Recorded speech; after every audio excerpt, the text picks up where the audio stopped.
बाबा है हमारा, इसी खाक में मदफून है जद्दे आला है हमारा। आला हजरत सरकार বলছেন, আরে আমি মাটিতেই ঘুমাবো আমি। কেন? এই মাটি দিয়ে তৈরি আমার আদি পিতা হযরতে আদম। চলো ছেড়ে দাও। কুনতুম খায়রা উম্মাতিন, তোমরা হলে যুগশ্রেষ্ঠ উম্মত। বৈশিষ্ট্য কি? তা'মুরুনা বিল মা'রুফ ওয়া তানহাউনা আনিল মুনকার, ভালো কাজের আদেশ এবং খারাপ কাজের নিষেধ, দুটো হবে তোমাদের বৈশিষ্ট্য। আমাদের সমাজে বেশ কিছু মানুষ আছেন, তাদের কথা হলো এই, ভালো করে বুঝবেন,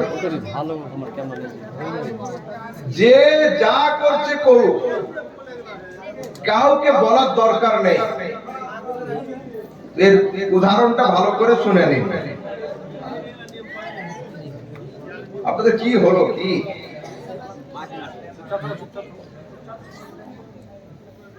सुने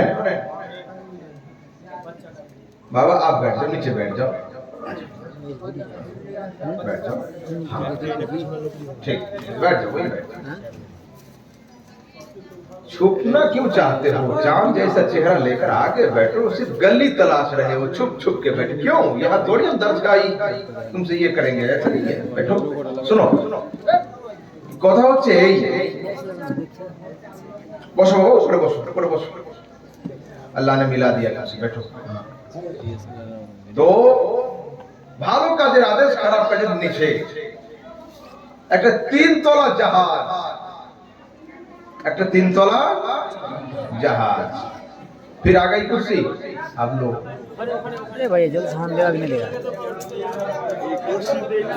জি না ঠিক আছে, আমাদের যুবক ভলান্টিয়াররা কেন রেডি থাকে না বলুন?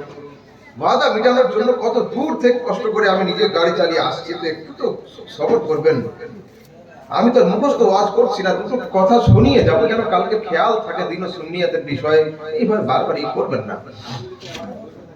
তো একটা তিনতলা জাহাজ, এই তিনতলা জাহাজের উপরে রয়েছে এই আমর বিল মারুফ নাহি আনিল মুনকার। আমার হযরতের মতো কিছু লোক, আমার মতো কিছু লোক, যারা ভালো কাজের আদেশ এবং খারাপ কাজের নিষেধ করে থাকে। আর মাঝখান তলাতে কিছু লোক আছে, ইউটিউব আর ফেসবুক নিয়ে, ফ্রি ফায়ার আর পাবজি নিয়ে ব্যস্ত আছে।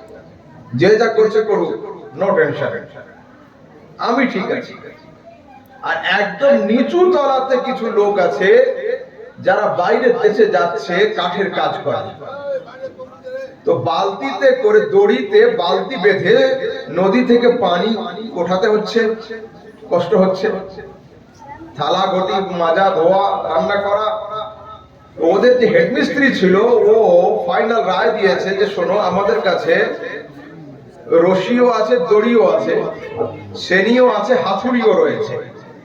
জাহাজ থেকে পানি ওইভাবে না তুলে জাহাজের তলাতে একটা ছোট ফুটো করে নাও, এখান থেকে পানি সহজে পাওয়া যাবে, আমাদের কাজ সুবিধা হবে। তো হেডমিস্ত্রির হুকুম, লেবাররা সঙ্গে সঙ্গে ব্যাগ থেকে সেনি হাতুড়ি দিয়ে ঠক ঠক করে আওয়াজ শুরু করেছে। উপরে তলাতে ছিলাম আমরা, আমি আর আমার হযরত তিনজন নেমে পড়ছি দৌড়ে। যা হয় হবে, জাহাজ ফুটো হতে দেব না। মাঝখানে যারা ইউটিউব আর ফেসবুক চালাচ্ছিল, ওরা বলছে হযরত ছোড় দিজে উন লোগোं को अपने हाल पर। যারা ফুটো করছে ওরা ডুববে, আপনারা টেনশন নিচ্ছেন কেন? যুক্তি কি ঠিক না? জাহাজ যখন ডুববে, কেবলমাত্র নিচু তলা ডুববে না, পুরো জাহাজটাই ডুববে। তো সমাজে যদি আগুন লাগে, মুফতি সাহেব আর পীর সাহেবের ঘর বাঁচবে না। মুরিদ বেশি থাকলে আগুন না লাগলেও ছাই আর ধোঁয়া কিন্তু অবশ্যই লাগবে, বাঁচবে না কোনো ঘর। সেই জন্য আমাদের উচিত ভালো কাজের আদেশ, খারাপ কাজের নিষেধে যুক্ত হওয়া। আপনার ছেলের অসভ্যতা দেখলে আমি বলবো, আর আমার মেয়ের অসভ্যতা দেখলে আপনি আমাকে বলবেন, তাহলে আমাদের সমাজ কিন্তু ঠিক থাকবে। যদি আমরা চুপ হয়ে যাই, যে যা করছে করুক, এই নীতির উপরে চলে যায়, এই নীতিটা সম্পূর্ণ ইল্লিগ্যাল, এটা ভুল নীতি, এটা ঠিক নয়। ভালো কাজের আদেশ, খারাপ কাজের নিষেধে আমাদের সবাইকে এক হতে হবে। ইউনিটি ইজ পাওয়ার, একতাই শক্তি। তো চলুন আগে বলে যাই, রাসূল আকরাম সাল্লাল্লাহু তাআলা আলাইহি ওয়াসাল্লাম ইতাআত করতে হবে। তার ইতাআত কেমন? আল্লাহ পাক যেমন নির্দেশ করেছেন তাকে তেমন মানতে হবে। দেখুন কোরআনের মধ্যে আছে আতিউল্লাহ ওয়া আতিউর রাসূল, আল্লাহর আনুগত্য করো, নবীর আনুগত্য করো। অন্য আয়াতে আছে মাই ইউতির রাসূল ফাকাদ আতা আল্লাহ, যে নবীর আনুগত্য করলো সে অটোমেটিক্যালি খোদার দাস হিসাবে গণ্য হয়ে গেল। কিন্তু দুনিয়াতে কোন আয়াত কোরআনে এমন নেই যেখানে লেখা আছে কেবলমাত্র আল্লাহর ইতাআত করো, নবীর ইতাআত করার দরকার নেই, এ কথা লেখা নেই। কিন্তু এই আয়াত রয়েছে মাই ইউতির রাসূলা, যে নবীর ইতাআত করলো ফাকাদ আতা আল্লাহ, ও অটোমেটিক্যালি আল্লাহ তাবারক ওয়া তাআলার দাসত্বে প্রবেশ করে গেল। দেখুন কেমন হবে ইতাআত, ইতাআত এর নাম। রাসূল আকরাম সাল্লাল্লাহু তাআলা আলাইহি সাল্লামের একজন সাহাবী, নাম হচ্ছে আবু দুজানা, হযরত আবু দুজানা। উনি ফজরের নামাজের পরে তাড়াতাড়ি করে মসজিদ ছেড়ে দিয়ে বাড়ি চলে যেতেন প্রত্যেকদিন ফজরের সময়। 2-3 দিন পরে ওনার সাহাবীরা রাসূলের দরবারে শিকায়ত করলেন, হুজুর এ প্রত্যেকদিন নামাজ পড়ে বাড়ি চলে যায় কেন, এর কারণ কি? রাসূল বলছে ওকে জিজ্ঞাসা করো ও কেন যায়। ওকে জিজ্ঞাসা করা হলো তুমি সকাল সকাল বাড়ি যাও কেন? বলছে হুজুর আমার বাউন্ডারির বাইরে, আমার প্রাচীরের বাইরে একটা খেজুরের গাছ রয়েছে, খেজুরের গাছটা হেলে রয়েছে আমার উঠানের দিকে, আমার আঙ্গিনার দিকে। তো সকাল বেলা দেখবেন খেজুর গাছের তলায় গেলে উপর থেকে খেজুর কিছু ঝরে পড়ে থাকে। তা বলছে প্রত্যেকদিন সকালে আমি তাড়াতাড়ি করে এই জন্য বাড়ি যাই যে ওর গাছের খেজুর পড়ে থাকে আমার এখানে, আমার ছোট ছোট বাচ্চারা ঘুম থেকে উঠে পারমিশন না নিয়ে পরের গাছের খেজুর খেয়ে ফেলে। তাই আমি তাড়াতাড়ি করে বাড়ি গিয়ে ওর খেজুরগুলো কুড়িয়ে নিয়ে ওর বাড়িতে আমি দিয়ে আসি। রাসূল আকরাম সাল্লাল্লাহু তাআলা আলাইহি ওয়াসাল্লাম এই কথা শুনে বলছেন আবু দুজানা ডাকো ওকে। খেজুরওয়ালাকে ডাকা হলো। রাসূল বলছেন এই গাছ কার, তোমার? হ্যাঁ ইয়া রাসূল এই গাছ আমার। রাসূল বলছেন গাছটা আমাকে বিক্রি করে দাও। না আমি বিক্রি করব না। বিক্রি করে দাও, আমি জান্নাতে তোমাকে খেজুরের বাগান দিয়ে দেব। বলছে তবুও হবে না, কথা শুনলো না, চলে গেল। পরের দিন সকালবেলা হযরত আবু দুজানা এসে নামাজ আদায় করলেন ফজরের। নামাজ পড়ে তাড়াতাড়ি বাড়ি যাচ্ছেন, বসে রয়েছে। রাসূল জিজ্ঞাসা করছেন কেন বাড়ি গেলে না? বলছে ইয়া রাসূলুল্লাহ ফজরের সময় যখন নামাজ পড়তে আমি আসি, বাতাহাওয়ালাতিন নাখলাতু মিন দারিহি ইলা দারি আবি দুজানা, আমি যখন ফজরের সময় নামাজ পড়তে আসছি দেখছি খেজুর গাছ ওর বাড়ির উঠানে আর নেই, মাটিকে চিরে চিরে খেজুরের গাছ আমার উঠানে এসে দাঁড়িয়ে রয়েছে। এর নাম হলো ইতাআত, এর নাম হলো ইতাআত। চলুন আগের দিকে। গুই সাপ বোঝেন? সোনাগুড়ি সাপ? জি জি। তো গুহি সাপ মাঠ থেকে নিয়ে একজন আরবি গ্রামের লোক এই জামার আস্তিনের মধ্যে নিয়ে এসেছে সাপ, এইখানে ধরে আছে। রাসূল আকরাম সাল্লাল্লাহু তাআলা আলাইহি ওয়াসাল্লাম লোককে তালিম দিচ্ছেন। ওই লোকটা বলছে ইয়া রাসূলুল্লাহ যদি এই সাপ আপনার সাক্ষ্য প্রদান করে আমি আপনার নামের কলমা পড়ে মুসলমান হয়ে যাব। রাসূল বলেন কে আছে তোমার হাতে, বের করো। সাপ ছিল, সাপকে ছেড়ে দিয়েছে, গুহি সাপ, সোনাগড়ি সাপ। তো রাসূল সাপকে জিজ্ঞাসা করছেন আরবি ভাষাতে মান আনা আইয়ুহাদ দাব্বু, এই সাপ বল আমি কে? সাপ আরবিতে উত্তর দিচ্ছে আনতা রাসূল রাব্বিল আলামিন ওয়া খাতামুন নবিয়্যিন, আমি সাক্ষ্য দিচ্ছি আপনি হচ্ছেন আল্লাহর রাসূল এবং আপনি হলেন শেষ পয়গম্বর। নারা তাকবীর, নারা रिसालत, नारा हैदरी, गौस पाक का दामन, खाजा का हिंदुस्तान, मसला के आला हजरत, नारा तकबीर, नारा रिसालत। দেখুন সাপ সাক্ষ্য দিল। এবার চলে আসুন বুখারীর হাদিস শোনাই।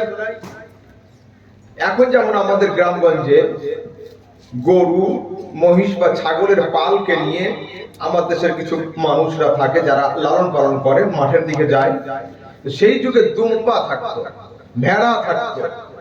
দুম্বা ভেড়াকে নিয়ে একজন লোক উঠেছে, মাঠের দিকে যাচ্ছে, চড়াচ্ছে। এই দুম্বার রেওয়ার থেকে, দল থেকে একটা নেকড়ে বাঘ একটা দুম্বাকে ধরে নিয়েছে। ও দৌড়াচ্ছে, লোকটা পিছন থেকে দৌড়াচ্ছে। তিল্লি বলা হয় ছোট পাহাড়কে টিলা। তো ছোট পাহাড়ের উপরে গিয়ে দাঁড়িয়েছে, এই লোকটা পিছনে দৌড়াতে দৌড়াতে গিয়েছে, মুখ থেকে খাবারটা ছেড়ে গিয়েছে।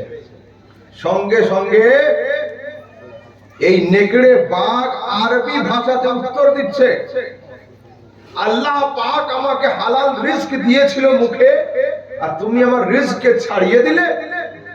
এই কথা শুনে লোকটা বলছেন, আমি তাজ্জুব করছি যে চতুষ্পদ নেকড়ে বাঘ আজকে আরবি ভাষাতে কথা বলছে। সুবহানাল্লাহ। এই কথা শুনে নেকড়ে বাঘ বলছে, আতাআজ্জাবু মিন্নি, তুমি আমার দেখে তাজ্জুব করছো, আমি তো তোমাকে দেখে তাজ্জুব করছি। যদি তুমি বিশ্বাস না করো, ওই একটু দূরের দিকে যাও, একটা ছোট খেজুরের গাছ রয়েছে, গাছের ওখানে পাতা দিয়ে একটা ছোট ঘর আছে, ওই ঘরের মধ্যে একজন মানুষ বসে রয়েছে যে ভবিষ্যতের খবর দিতে পারে, অতীতের খবর দিতে পারে, আর বর্তমানের সংবাদ বলতে পারে। এই কথা শুনে ও রেওয়ারকে ছেড়ে দিয়ে, বকরিকে ছেড়ে দিয়ে, দুম্বাকে ছেড়ে দিয়ে দৌড়াতে দৌড়াতে খেজুর বাগানের মাঝখানে গিয়ে দেখছে, হ্যাঁ নুরানি শাকল ওয়ালা মুস্তাফা বসে রয়েছেন।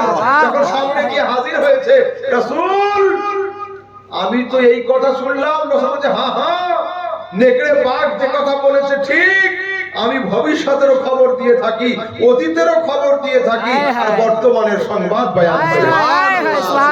বুখারীর হাদিস। আমার কিছু যুবক বর্তমানে ইউটিউব আর ফেসবুক দেখে দেখে দাবি করছে নবী সাল্লাল্লাহু আলাইহি ওয়াসাল্লাম দেওয়ালের পিছনের খবর রাখতেন না, দেওয়ালের পিছনের খবর রাখতেন না। হায় আফসোস, হযরত ঈসা আলাইহিস সালাম উনি বাচ্চাদের সঙ্গে বেশি থাকতেন, খেলা করতেন। তো আমরা বড় মানুষ, পিতা মাতা যারা হয়, ওরা তো একদম বিস্কিটের প্যাকেট কিনে নিয়ে বাচ্চাকে 2-4টে দিয়ে দেয়, আর বাকি প্যাকেটটা লুকিয়ে রাখে, কেন বাচ্চা আবার চাইতে 8 ঘন্টা পরে ওকে দেওয়া। তো হযরত ঈসা আলাইহিস সালাম বাচ্চাদের নিয়ে খেলা করতেন, আর উনি কানে কানে বাচ্চাদের বলে দিতেন, তোমার আব্বু বিস্কিটটা লেপের তলে বাক্সের নিচে রেখে দিয়েছে। বাচ্চারা এসে আব্বা আম্মাকে জিজ্ঞাসা না করে ওইখান থেকে বের করে খেয়ে ফেলত। লোকেরা গিয়ে বলছে, হযরত ঈসা এ কি করে সম্ভব, আমাদের বাচ্চারা এই কথা বলছে? তো আল্লাহ পাক কোরআনের মধ্যে বলছেন, ওয়া মুনাব্বিউকুম বিমা তাকুলুনা ওয়া মা তাদাখিরুনা ফি বুয়ুতিকুম, আমি সে কথাও বলতে পারি যেটা তোমরা খেয়ে চলে আসো, আর আমি সেটাও বলতে পারি যেটা তোমরা লুকিয়ে রেখে আসো। ইমানদারি কথা বলুন, চিফ মিনিস্টারের শক্তি বেশি হয়, পাওয়ার বেশি হয়, না প্রাইম মিনিস্টারের পাওয়ার বেশি হয়? প্রাইম মিনিস্টারের। তো হযরত ঈসা আলাইহিস সালাম যদি পেটের ভিতরে খাওয়া জিনিসের খবর দিতে পারে, আমার মুস্তাফা কবরের পেটে থাকা জিনিসের খবর কি দিতে পারবেন না? অবশ্যই পারবেন। আসুন হাদিস, রাসূল আকরাম সাল্লাল্লাহু আলাইহি ওয়াসাল্লাম, বুখারীর হাদিস। সাহাবীরা বলছেন, মাররা রাসূলুল্লাহ সাল্লাল্লাহু আলাইহি ওয়াসাল্লাম বিকবরাইনি, রাসূল দুটো কবরের মাঝখান দিয়ে হাঁটছিলেন, হঠাৎ করে থেমে গেলেন, গিয়ে বলছে, ইন্নাহুমা ইউআযিবান, এই সাহাবীরা শোনো, এই মাটির নিচে যে দুজন শুয়ে আছে এদের খুব আযাব হচ্ছে, কিন্তু এদের আযাব কোনো বড় পাপের কারণে নয়। ইন্নামা আহাদুহুমা, এর মধ্যে প্রথম জনের আযাব হচ্ছে ইয়ামশি বিন নামিমা, লোকটা চুগলখড়ি করত, লোকটা চুগলি করত। ওয়া আম্মাল আখার, দ্বিতীয় জন যে লোকটা রয়েছে, এর কোনো বড় পাপ নেই, লা ইস্তাতিরু মিন বালিহি, এ দাঁড়িয়ে দাঁড়িয়ে পেশাব করত, পেশাবের ছিটা এর গায়ে পড়ত, এই পেশাবের ছিটা থেকে বাঁচতে পারতো না। একজন পেশাবের ছিটা থেকে না বাঁচার কারণে, আর আরেকজন চুগলি করার কারণে এদের উপরে আযাব হচ্ছে। আচ্ছা বলুন, রাসূল যখন দেখলেন ওদের উপরে আযাব হচ্ছে, এটা ছিল বর্তমান, যেটা আযাব হচ্ছে এখন রানিং। কি কারণে আযাব হচ্ছে? ওরা তো দুনিয়াতে পাপ করেছে, আযাব হচ্ছে কবরে। তো কি কারণে আযাব হচ্ছে এটা কিন্তু প্রেজেন্ট নয়, এটা পাস্ট, যেটা করে এসেছে।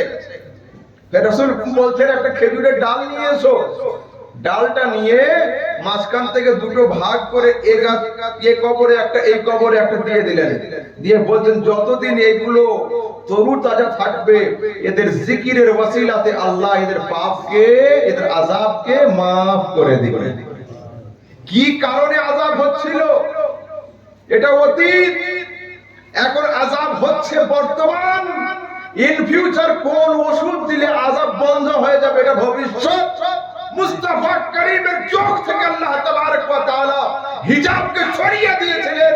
মুস্তাফা যখন নজরকে উঁচু করতেন অতীতকেও দেখে নিতেন, ভবিষ্যৎকেও দেখে নিতেন, আর বর্তমানের খবর দিন দিতে পারতেন। সুবহানাল্লাহ। হায় হায়। চলুন একটু আগের দিকে যাই। রাসূল আকরাম সাল্লাল্লাহু তাআলা আলাইহি ওয়াসাল্লামের সাহাবী হযরত আম্মার বিন ইয়াসির, হযরত আম্মার, একদিন ওনার উপরে বাড়ির ওয়াল ভেঙে পড়ে গিয়েছিল। মন দিয়ে শুনুন ভালো করে, বাড়ির ওয়াল ভেঙে পড়েছিল। উনি সেন্সলেস হয়েছিলেন, বেহুশ হয়েছিলেন।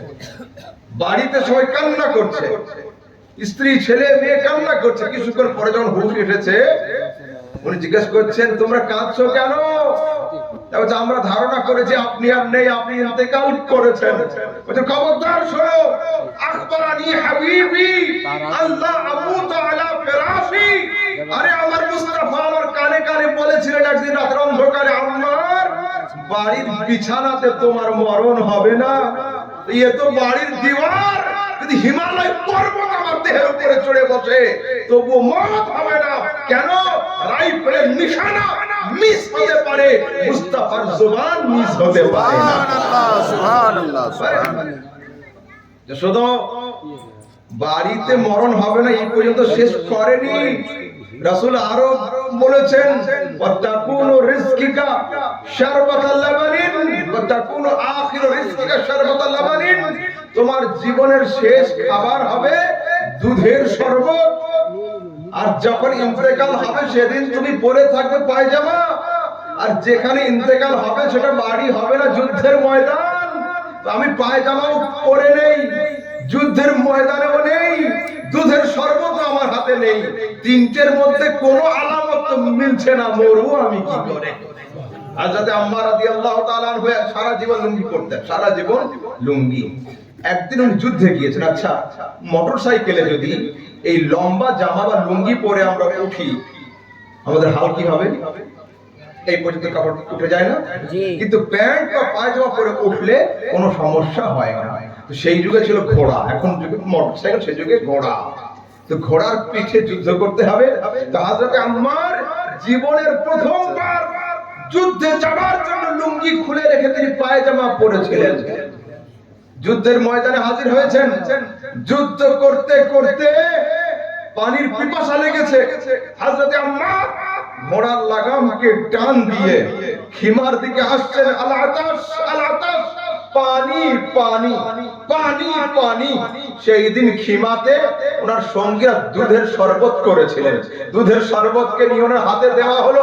হযরত আম্মার দুধের শরবত হাতে নিয়ে হাদিসে আসছে দাহেকা আম্মার, আম্মার মুচকি হেসে ফেলেছেন। ওনার সঙ্গীরা জিজ্ঞাসা করে আয় আম্মার, ময়দানের এই অবস্থা, শত্রুপক্ষ গলা কেটে দিচ্ছে আমাদের, যুদ্ধের এই হাল, তুমি আজকে হাসছো কেন? আমি আজকের এই জন্য হাসছি, মুস্তাফার গায়েবের কথা এখনই সত্য বলে প্রমাণিত হবে। রাসূল বলেছিলেন আম্মার মরণ বাড়িতে হবে না, যুদ্ধের ময়দানে হবে। যুদ্ধের ময়দানে আমি দাঁড়িয়ে রয়েছি, আম্মার মরার আগে তুমি পায়জামা পরে থাকবে। আজকে আমি পায়জামা পরে রয়েছি, আর আম্মার মরণের আগে তোমার জীবনের শেষ খাবার হবে দুধের শরবত। দুধের শরবত হাতে রয়েছে। এই কথা শোনার পরে হযরত আম্মার যখন যুদ্ধের ময়দানের দিকে আগিয়েছেন, শত্রুপক্ষের তীর বল্লম নেজাতে আম্মার শহীদ হয়ে গিয়েছিলেন। সুবহানাল্লাহ, আম্মার শহীদ হয়েছিলেন। পৃথিবীর মানুষ, তোমরা বলছো রাসূল জানে না, তো চলুন আগের দিকে যাই। এইবার সরাসরি বুখারীর হাদিস শোনাচ্ছি, সহিহ হাদিস। রাসূল আকরাম সাল্লাল্লাহু আলাইহি সাল্লামের সাহাবী, তার নাম ছিল হযরত আবু বকরা। হযরত আবু বকরা নামাজের খুব প্রেমিক ছিলেন। একদিন রাসূল সাল্লাল্লাহু আলাইহি সাল্লাম সাহাবীদেরকে নিয়ে রুকুতে চলে গিয়েছেন, আর যদি কেউ রুকু না পায় জামাত পেল না, রুকু পেলে জামাত পেয়ে যাবে। তো দেখছেন রুকুতে আছে, যদি আমি লাইন পর্যন্ত গিয়ে রুকু ধরি, হয়তো রাসূল রুকু থেকে মাথা উঠিয়ে দিতে পারেন। ওই জন্য মসজিদের গেটে একা একা রুকু করে নিয়েছেন, একা একা সিঙ্গেল, আল্লাহু আকবার, রুকু করে দৌড়ে গিয়ে জামাতে শামিল হয়ে গিয়েছেন। আচ্ছা বলুন, ইমাম সাহেবের মুখ নামাজের কোন দিকে থাকে? পশ্চিমে না পূবে? পশ্চিম দিকে থাকে, কিবলার দিকে থাকে, এদিকে থাকে না। রাসূল সাল্লাল্লাহু আলাইহি সাল্লাম সালাম ফিরিয়ে নামাজ শেষ করে বলেন, ইয়া আবু বকর। সেখানে আবু বকর উপস্থিত, ওমর উপস্থিত, ওসমান, তালহা, আলী, জুবাইর, বেলাল, কারোর নাম না নিয়ে সরাসরি ডাইরেক্ট হিট করছেন, ইয়া আবু বকর, আবু বকর উঠে দাঁড়াও, আল্লাহ পাক তোমার অন্তরে নামাজের মহব্বত আরো বেশি করে দিক, কিন্তু আগামী দিনে কোন সময় তুমি নামাজের লাইনের বাইরে নামাজ পড়ে লাইনে ঢুকে যাবে না। এই কথা শোনার পরে দুই চারজন ছিল সাহাবীদের মধ্যে, ওরা কানাকানি করছে, আরে নবীর মুখ তো সামনের দিকে ছিল, পিছন লাইন দেখলো কি করে? সুবহানাল্লাহ, পিছন লাইন দেখলো কি করে? সুবহানাল্লাহ। এই কথা শোনার পরে বুখারীর হাদিসে রাসূল বলছেন, ইন্নাকুম তারাউনা কিবলাতি হাহুনা, তোমরা মনে করছো যে আমি কেবল আমার সামনে দেখি? ওয়াল্লাহি খোদার কসম করে বলি, লা ইয়াকু আলাইয়া রুকুকুম ওয়ালা সুজুদুকুম, তোমাদের সিজদার অবস্থা আমার উপর লুকিয়ে থাকে না, তোমাদের অন্তরের অবস্থা পর্যন্ত দেখতে পাই। ওয়া ইন্নী আরাউ যাহরি কামা আরাউ আমামি, যেমন আমি আমার সামনে থেকে দেখতে পাই, ঠিক তেমনি আমি আমার পিছন দিকেও দেখতে পাই। हाय हाय, वाह वाह वाह। बुखारी हदीस, मुझे तो बात समझ नहीं आती। बुखारी ये भी पढ़ते हैं, बुखारी हम भी पढ़ते हैं, बुखारी वो भी पढ़ाते हैं, बुखारी हम भी पढ़ाते हैं, मगर इन अंधों को ये हदीसें क्यों नहीं समझती? इसलिए कि हमारे उलमा कहते हैं बेगैर इश्क के रसूल के पढ़ता है जो बुखारी, आता है बुखार, उनको बुखारी नहीं आती। সুবহানাল্লাহ, कभी मोहब्बत छड़ा जरा बुखारी पढ़ाए, बुखार चले आसे, बुखार माने জ্বর, কিন্তু নবীর ইশক ছাড়া বুখারী ইনকমপ্লিট, কমপ্লিট নয়। वाह वाह। চলুন একটু আগের দিকে যাই, অন্য হাদিসের দিকে। রাসূল সাল্লাল্লাহু আলাইহি সাল্লাম কি জানেন না। একদিন সাহাবীদের সঙ্গে বসে আছেন, আর হযরত রাসূল ছিলেন আম্মাজান আয়েশা সিদ্দিকা রাদিয়াল্লাহু তাআলা আনহার ঘরের মধ্যে। বেশ কিছুজন লোক রাসূল সাল্লাল্লাহু আলাইহি ওয়াসাল্লামের ইলম নিয়ে সমালোচনা করেছিল, রাসূল কতটুকু জানতেন, কতটুকু জানতেন না, এই কথা নিয়ে আলোচনা হচ্ছে। রাসূল বের হয়েছেন, রাসূলের চেহারা মুবারক বেদানার দানার মতো লাল হয়ে গিয়েছিল, আতে রাগান্বিত হয়েছিলেন, বারবার বলছিলেন সেই সমস্ত বদবখতের হাসর কি হবে, বদবখতের হাসর কি হবে যারা আমার ইলম নিয়ে সমালোচনা করে। সালুনি আম্মা শাইতুম, তোমাদের যার যা কিছু জিজ্ঞাসা করার আছে আমাকে জিজ্ঞাসা করো, আমি এখন উত্তর দিয়ে দেব। সুবহানাল্লাহ, কত বড় দাবি। একজন লোক দাঁড়িয়েছে, দাঁড়িয়ে বলছে, আইনা মাদখালি ইয়া রাসূলুল্লাহ, মরণের পরে আমি যাব কোথায়? রাসূল বলছেন, মাদখালুকা ফিন্নার, তুই জাহান্নামে যাবি। বসে গিয়েছে। আর একজন দাঁড়িয়েছে, দাঁড়িয়ে বলছে, আইনা মাকআদি ইয়া রাসূলুল্লাহ, মরণের পরে আমি যাব কোথায়? রাসূল বলেন, মাকআদুকা ফিল জান্নাহ, তুমি জান্নাতে যাবে। খুশ। কিন্তু দুজনেই ভাবছে জান্নাত তো দূরের কথা, জাহান্নামও দূরের কথা, দেখতে তো পাচ্ছি না। তো ওখানে একজন লোক ছিল, ওর আব্বা নিয়ে খুব সমস্যা ছিল সমাজে। ও যাকে আব্বা বলে, গ্রামের লোকেরা বলে ওটা তোর বাপ নয়। তো বলছে এইটা আমি হুজুরকে জিজ্ঞাসা করবো। দাঁড়িয়ে দাঁড়িয়ে বলছে, মান আবি ইয়া রাসূলুল্লাহ, হুজুর আমার আব্বা কে? রাসূল বলছেন, আবু কা হুযাফা, নো টেনশন, নো ডাউট, তুই যাকে আব্বা বলিস ওটাই তোর আব্বা, গ্রামের লোক যাই বলুক চিন্তা করার দরকার নেই। খুশ হয়ে গেছে। আরেকজন ছিল, ওরও বাপ নিয়ে সমস্যা ছিল। ও দাঁড়িয়ে বলছে, মান আবি ইয়া রাসূলুল্লাহ, হুজুর আমার আব্বা কে? রাসূল বলেন আবুকা সালিমুল মাওলা শায়বা, তুই যাকে আব্বা বলি ওটা তোর আব্বা নয়, তোদের বাড়ির রাখাল হলো তোর বাপ। বলুন, যদি আমাদের গ্রামে কোন লোক কাউকে বলে যে ওটা তোর আব্বা নয়, তোর চাচা, তোর বাপ, এই কথা যদি বলে তো কালিয়াচক পর্যন্ত পিছনে উপর দৌড়াবে। এত সাংঘাতিক কথা এটা। এই কথা শুনে লোকটা মসজিদ থেকে নেমে হাতে তলোয়ার নিয়ে মায়ের সামনে গিয়েছে, গিয়ে বলছে, মা, মোহাম্মদ ইবনে আব্দুল্লাহ ভরা মজলিসে লোকের সামনে বলেছে আমি যাকে আব্বা বলি ওটা আমার আব্বা নয়, বাড়ির রাখাল নাকি আমার আদি পিতা। তো একমাত্র আল্লাহ আর তুমি ছাড়া এ মসলা কেউ হাল করতে পারবে না। কে কার বাপ আল্লাহ জানবে, ওর মা জানবে, আর কেউ জানবে না। মা বলো, কিন্তু মা শুনে রাখো, আমি এখনো মুহাম্মদ সাল্লাল্লাহু আলাইহি ওয়াসাল্লামের হাতে হাত দিয়ে মুরিদ হইনি, কিন্তু আমি জানি ও মুস্তাফা সত্য ছাড়া মিথ্যা বলতেই পারে না। আমি এখনো মুসলমান হইনি, কিন্তু আমি এতটুকু জানি বসে থাকে ফারশে, ওর নজর থাকে আরশে। আমি এখনো মুরিদ হইনি, কিন্তু আমি এতটুকু জানি ও মুস্তাফা বসে থাকে জমিনে, ওর চোখ থাকে আসমানে। বলো, ওর মা বলছে, বাবা তলোয়ার রাখো, যে কথা বলেছে কথাই ঠিক। তোমার আব্বা ছিলেন দুর্বল, কিন্তু এই অঞ্চলের সবচেয়ে বড় জমিদার। আমি দেখলাম যদি আওলাদ না হয়ে জমিদার সাহেব মারা যায় তো সমস্ত জমি, সমস্ত সম্পদ নিলাম হয়ে যাবে। তোমার আব্বার প্রপার্টি সম্পদকে বাঁচানোর জন্য রাখালকে দিয়ে আমি জন্ম দিয়েছিলাম তোমার। ও পৃথিবীর মানুষ, কে কার বাপ ওর মা আল্লাহ ছাড়া কেউ জানে না, কিন্তু আল্লাহ তাবারক ওয়া তাআলা মুস্তাফা কারীমের চোখে এমন পাওয়ার দিয়েছিলেন, মুস্তাফার নজর উঁচু করলে সাতটা আসমান দেখে নিতেন, নজরকে নিচু করলে সাতটা জমিনকেও দেখে নিতেন। সুবহানাল্লাহ।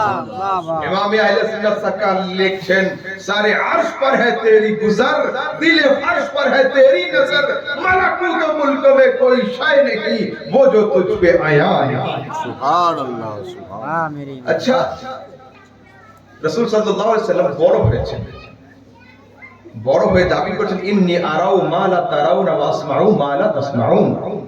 আমি যা শুনি তোমরা তা কেউ শুনতে পাও না, আমি যা দেখতে পাই তোমরা তা কেউ দেখতে পাও না। দাবি তো ছোট না, এত বড়। ওনার চাচা হযরত আব্বাস উঠে দাঁড়িয়েছেন, দাঁড়িয়ে বলছে, ইয়া রাসূলুল্লাহ, প্রশ্ন করব। চাচা বলছে, হ্যাঁ জিজ্ঞাসা করুন। বলছে, রাআইতুকা ফিল মাহদি তুনাকিয়াল কমর ওয়া তুশিরু ইলাইহি বিইসবাইকা ওয়া আশারতা ইলাইহি মালা فقال النبي عليه السلام إني رأيت القمر أحدثه ويحدثني ويلهيني عن البكاء وأسمع وجبته حين يسجد تحت العرش। আরবের প্রথা ছিল, মায়েরা যখন বাচ্চাকে দোলনাতে শুইয়ে সংসারের কাজে যেত, ওই দুটো হাত এইভাবে উঁচু করে এতে কাপড় জড়িয়ে দিত আর দোলনা চলতো। তো যখন রাসূল সাল্লাল্লাহু আলাইহি ওয়াসাল্লামকে দোলনাতে শুইয়ে রেখে তার আম্মা সংসারের কাজে ছিল, দূর থেকে হযরত আব্বাস ফলো করছেন। রাসূল কখনো কান্না করছেন, কখনো হাসছেন, কখনো মুস্কুরাচ্ছেন। আর মুস্তাফার হাত যদি ডান দিকে যায়, খোদার চাঁদ ডান দিকে ঝুঁকে যায়। মুস্তাফার হাত যদি বাম দিকে যায়, খোদার চাঁদ বাম দিকে ঝুঁকে যায়। যেদিকে যেদিকে নঙ্গা মুস্তাফার হাত যাচ্ছিল, আসমানের চাঁদ সেদিকে সেদিকে ঝুঁকে পড়ছিল। এর কি কারণ? আচ্ছা, আমরা মাটির মানুষ, আমাদের বাড়ির বাচ্চারা মাটির হাড়ি কুড়ি নিয়ে খেলা করে না।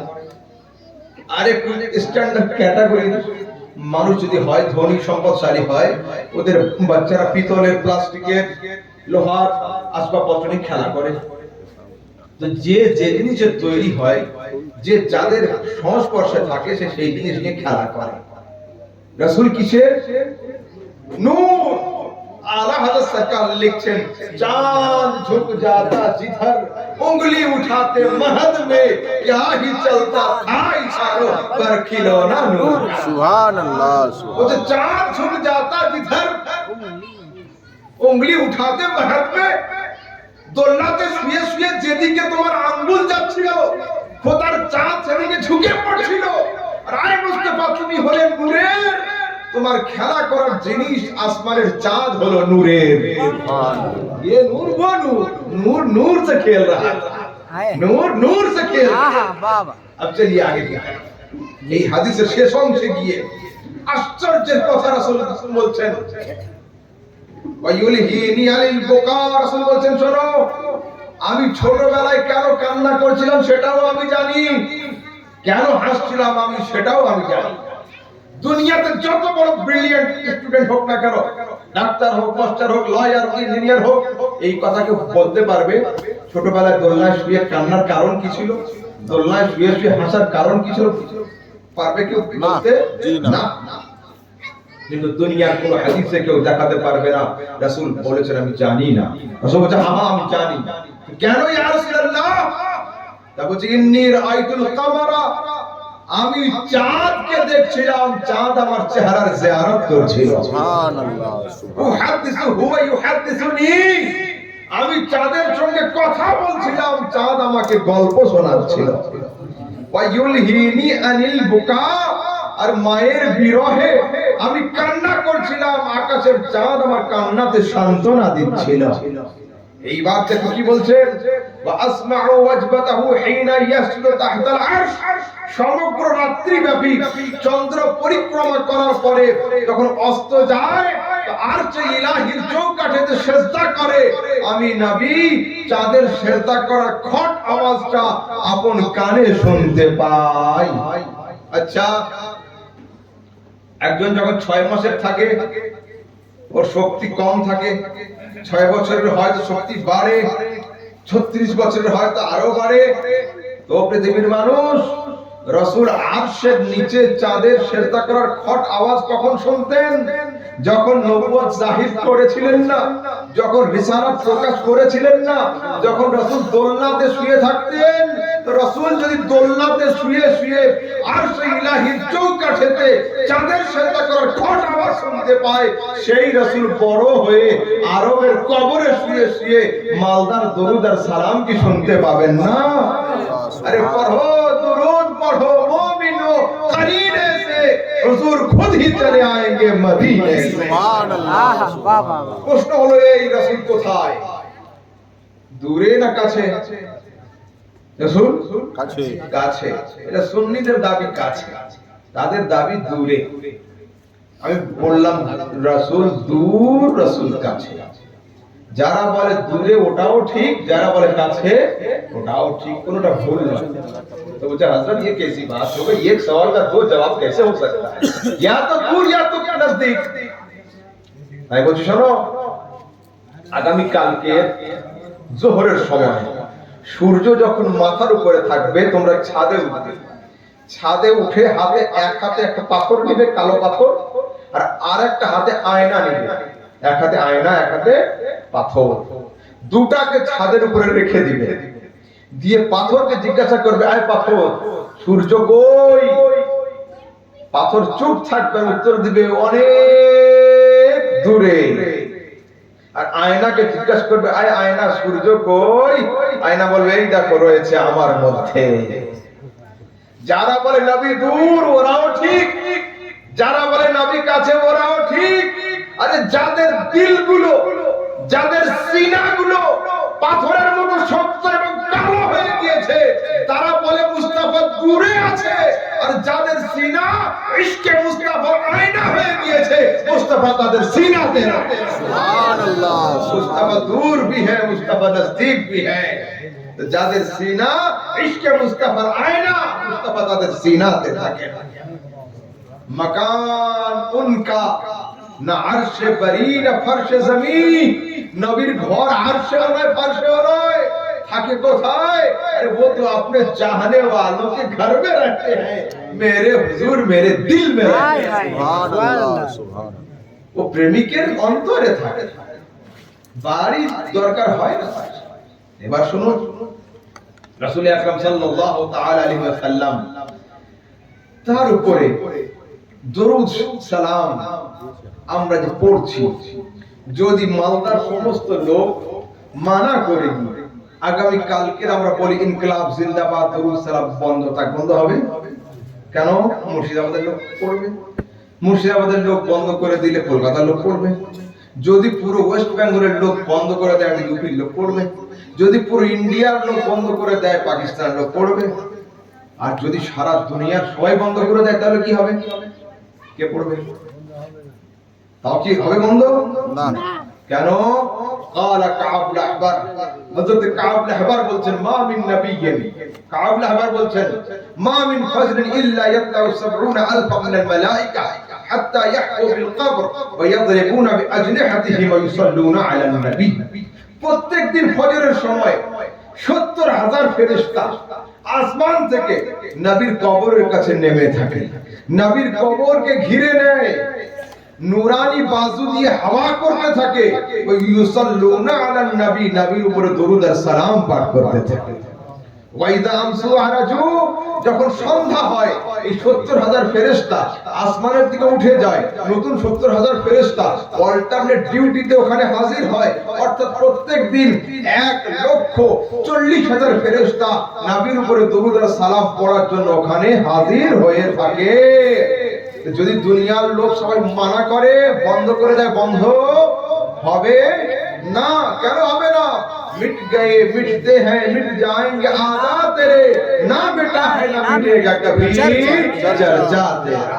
वाह वाह वाह। अक्ल होती तो खुदा से ना लड़ाई लेते, जब लड़ा है ये लड़े मंजूर बढ़ाना तेरा। अरे खाक हो जाए अदू जलकर मगर हम तो रजा, दम में जब तक दम है जिक्र उनका सुनाते जाए। आहा आहा वाह वाह। বন্ধ হবে না। কেন হবে না? এইখানে একটা নতুন পয়েন্ট রাখছি। দরুদ সালাম দুনিয়াতে এমন একটা সময় আসবে, ভালো করে শোনেন, যে সময় আল্লাহর জিকির বন্ধ হয়ে যাবে, তবু নবীর জিকির বন্ধ হবে না। मगर अंदर कल कोई मुझ पर फतवा ना लगा दे कि मौलवी अहमद रजा नबी को अल्लाह से बढ़ा दिया, नाउज़ुबिल्लाह अस्तगफिरुल्लाह, ये काम सुन्नी लोग नहीं करते। ये तुम्हारे यहाँ ये मसलक हो सकता है, हमारे यहाँ ऐसा कुछ नहीं है। मगर मैं बात जो कह रहा हूँ होश से कह रहा हूँ कि दुनिया में कैसा वक्त आएगा जब खुदा का जिक्र बंद होगा और जिक्र मुस्तफा तब भी जारी रहेगा। लोग पूछेंगे मौलवी अहमद रजा जवाब दीजिए कैसे? देखो সরাসরি সিহাসিতা সহিহ হাদিসের মধ্যে আছে লা তাকুমু সাআতু হাত্তা ইউকালা ফিল আরদি আল্লাহ আল্লাহ। যতদিন আল্লাহর জিকির দুনিয়াতে চলবে ততদিন পর্যন্ত কিয়ামত হবে না। কিয়ামত সেই দিন হবে যেদিন পুরো দুনিয়া থেকে আল্লাহর জিকির বন্ধ হবে। তো নবীর জিকির কে করবে? ফেরেশতারা। ফেরেশতা থাকবে না ইনসান, ইনসান থাকবে না জিন, জিন থাকবে না আসমান, আসমান থাকবে না জমিন, জমিন থাকবে না, সমস্ত মালায়েকা সবাই শুয়ে পড়বে। কুল্লু মান আলাইহা ফান। দুনিয়াতে যা তৈরি হয়েছে সব ধ্বংস হয়ে যাবে। দুনিয়াতে কেউ থাকবে না খোদার জিকির করার জন্য। খোদা বলেন ইন্নাল্লাহা ওয়া মালাইকাতাহু ইউসাল্লুনা আলান নবী, আমি আর আমার ফেরেশতা মুস্তাফার জিকির করে থাকি। তো যেদিন ফেরেশতারা থাকবে না, আমি খোদা থাকবো মুস্তাফার জিকির করার জন্য। আমি থাকবো মুস্তাফার জিকির করার জন্য।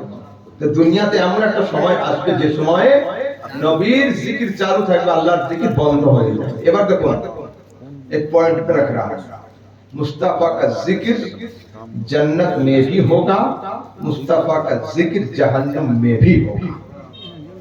लोग पूछेंगे अहमद रजा बताओ तो सही, जन्नत में जिक्र होगा हम तो समझते हैं, जहन्नुम में जिक्र कैसे होगा?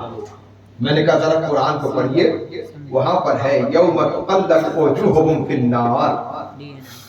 जब इनके चेहरों को, जब इनके फेसेस को कयामत के दिन उलट उलट कर पलट पलट कर आग में जलाया जाएगा। जब काफिरों के चेहरे को कयामत के दिन आग में जलाया जाएगा, यक़ूलून, वो जलेंगे और बोलेंगे लौ अताअना अल्लाह व अताअना रसूल, अगर खुदा का हुक्म माना होता, मुस्तफा की तकरीर सुनी होती तो आज हमें जहन्नुम आना न पड़ा। देखे मुस्तफा का जिक्र हो गया कि नहीं? अगर मुस्तफा की बात हम मानते तो जहन्नुम आना न होता। जन्नत वाले जन्नत में जाकर बोलेंगे अल्हम्दुलिल्लाह, मुस्तफा की बात हमने मानी थी इसलिए हमें जन्नत मिल गई। जहन्नुम वाले जाकर बोलेंगे अस्तगफिरुल्लाह, हमने मुस्तफा की बात नहीं मानी थी इसलिए हमें जहन्नुम मिला। वो लोगों, जन्नत में भी मुस्तफा का जिक्र होगा, जहन्नुम में भी मुस्तफा का जिक्र होगा। फर्क इतना है, जन्नत वाले मसरूर होकर जिक्र करेंगे, जहन्नुम वाले मजबूर होकर जिक्र करेंगे।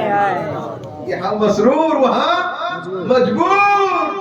मजबूरी में कोई फायदा नहीं है। जी बिल्कुल। পরীক্ষার হলে যাওয়ার আগে যত প্রিপারেশন নাও কেউ তোমাকে আটকাবে না। রেজাল্ট আউট হওয়ার পরে যত কান্না করো ফয়কাল ল কিন্তু পাশে পরিবর্তন হবে না, ফেলই থাকবে।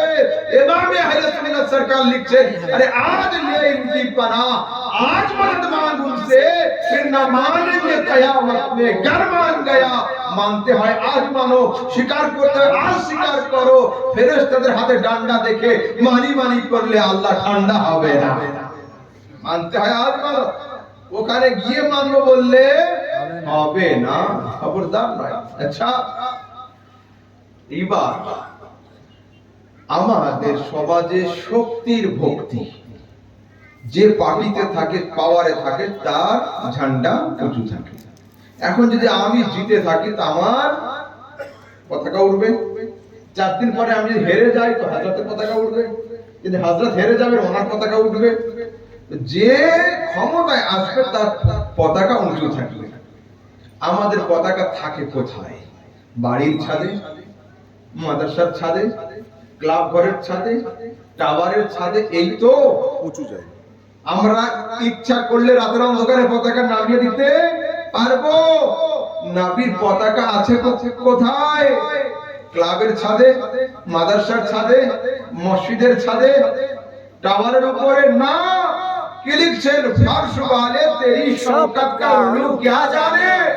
দুনিয়ার কোন বাড়ির ছাদ নয়, খুশরাবা আরশ पे উড়তা है ফরেরা तेरा। আয় মুস্তাফা, তোমার প্রশংসার পতাকা দুনিয়ার কোন ছাদ নয়, আল্লাহর আরশের উপরে রয়েছে।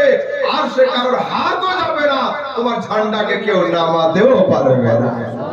কেউ পারবে না, কেউ পারবে না। কেন? तू घटा ऐसे किसी को न घटा है ये न घटे, जब बढ़ाए तुझे अल्लाह ताला तेरा। अल्लाह पाक बोलছেন वरफअना लका जिक्रक महबूब, আমি তোমাকে তোমার জন্য তোমার জিকিরকে উঁচু করে দিয়েছি। কতটা উঁচু করেছি? হাদিসে কুদসিতে আসছে, জাআলতু যিকরাকা মিন যিকরি ফামান যাকারাকা যাকারানি। আরে মুস্তাফা, তোমার জিকিরকে আমি আমার জিকির করে দিয়েছি, যে তোমাকে याद করলো ও আমাকে याद করে। वो जहन्नुम में गया जो उनसे मुस्तगनी हुआ, है खलीलुल्लाह को भी हाजत रसूलुल्लाह। वो जहन्नुम में गया जो उनसे मुस्तगनी हुआ, है खलीलुल्लाह को भी हाजत रसूलुल्लाह। एक बार दुरूद शरीफ, अल्लाहुम्मा सल्ली अला सय्यिदिना मौलाना मुহাম্মদ। এখন ওয়াজ খুব বেশি লম্বা চওড়া নয়, 12টা পর্যন্ত সময় ছিল। আমি কিছু আকায়েদের বিষয় একটু আলোচনা করব, আর আমাদের সমাজে একটু সমস্যা আছে সেগুলো একটু আলোচনা করি। হ্যাঁ, আমাদের সমাজে একটা খুব বড় পীর আছে, কে জানেন? পীর কে? মাওলানা মোবাইল। কে? মাওলানা মোবাইল।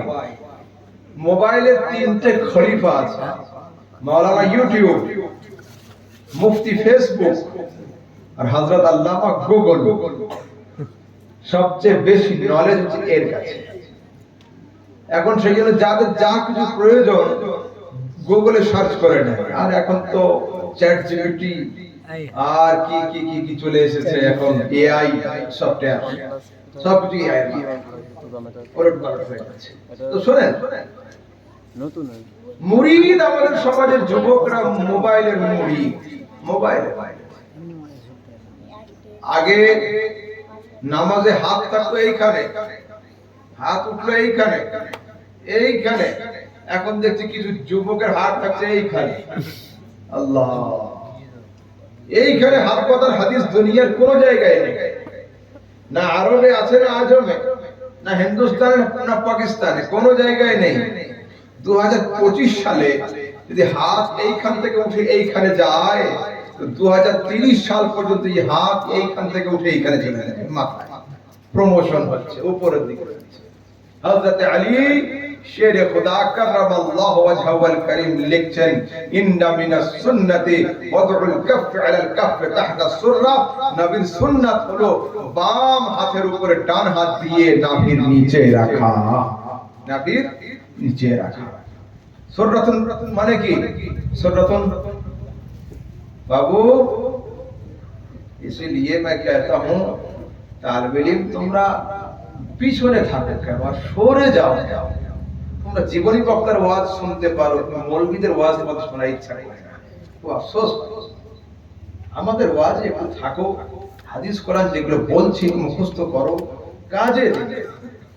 मगर मैं ये नहीं कहता कि आप मौलवी अहमद रजा बन, नहीं, मैं बहुत नालायक मौलवी हूं, मुझमें कोई इल्म नहीं, बिल्कुल मैं तालिब इल्म से कमजोर इंसान, मुझमें ना कोई सलाहियत है, ना नॉलेज है, कुछ नहीं है। बनना है तो बड़ा कुछ बनो, अहमद रजा ना बनना, नहीं, मुझ जैसे ना बनना, बड़ा बनना, मुझ जैसा नहीं, मगर थोड़ा मोड़ा जो कुछ जानता हूँ, थोड़ा सा कुछ नॉलेज है तो वो मैं सुनाना चाहता हूँ।